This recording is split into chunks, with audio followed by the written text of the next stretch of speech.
Hello everyone, I'm Tzyy Loon. I was a former equity analyst for the Malaysian market, and today we'd like to introduce to you my new English book, which is called The Hidden Truth of Stock Market.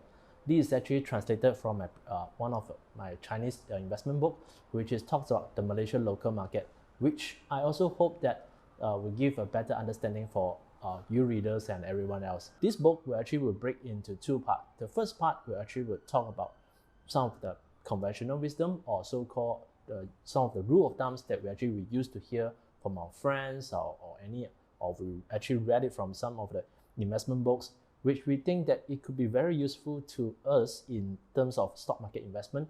But on the flip side, it's actually not true always. It is because that a lot of this conventional wisdom is actually extracted or so-called taken out of context from the international stock market, which is well written. It could be quite very useful for Warren Buffett or maybe for Mr. Peter Lynch, because they're actually living in a stock market which companies can actually consistently grow their revenue and their profit over the past few decades, which this is something very, very rare in the Malaysian local context. So if you do believe that buying a stock, just hold them for a long term and you get rich easily, this may not work very well in the Malaysia stock market. So for the first part, I actually picks a lot of this kind of conventional wisdom and try to show you the other side of the story, or probably help to clear some of your misconception or misunderstanding about all these conventional wisdoms.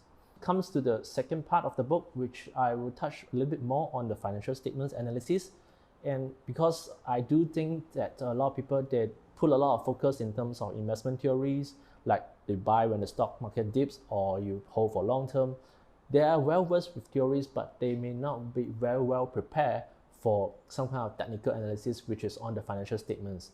Because financial statement is, people thought that it's something is just meant for accountants, meant for some professionals, but in fact it's not. It can be understand very, very easily through a few single steps. So inside this second part of my book, I'll actually touch on some of the important concept or the basic concept of the financial statements, which I do think it may help you to understand better on the company's financial statement.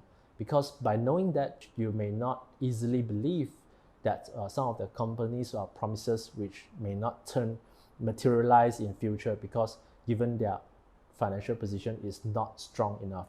So I also touch on some of the case studies in the second part of the book, which is famously known for their financial shenanigans doings in the history, which is Transmile Group and also Mega Media. For those who are actually familiar or being a very long-term investor in Malaysia, they all heard about all these stories, but not very famous for new investors. Especially we do see that there are a lot of new retail investors coming into the Malaysian market since 2020. So I do hope that this second part will actually help new readers or those who are not familiar with financial statement analysis can have a better understanding for all this kind of knowledge, because this can help to equip you better to able to identify, or maybe to you have some early alert that some companies' financial statement may not be as good as what they're shown on the paper, because you understand it better. Inside this second part of the book, I'll do show you what of the importance aspect that you should look for in the financial statements. Because some of you may have known that in the past few years, we do have a few companies that actually having involved or suspect to be involved in some kind of financial wrongdoings.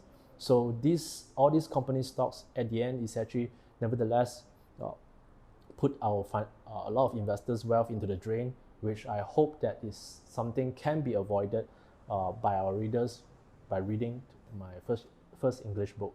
So all in all, I hope that with these two different parts or different concepts of the books can help investors or readers to have a better understanding in terms of investment and the Malaysia stock market, how the mechanism works. So of course, I can't promise that this book will actually turn around your portfolio or make you a totally fresh person or totally a better person instantly, because it do takes a lot of time and effort to actually reach to that ultimate goal. But I do believe by consistently learning, by consistently analysis, you can perform better than the average market. So I do hope you enjoyed this book. Thank you very much.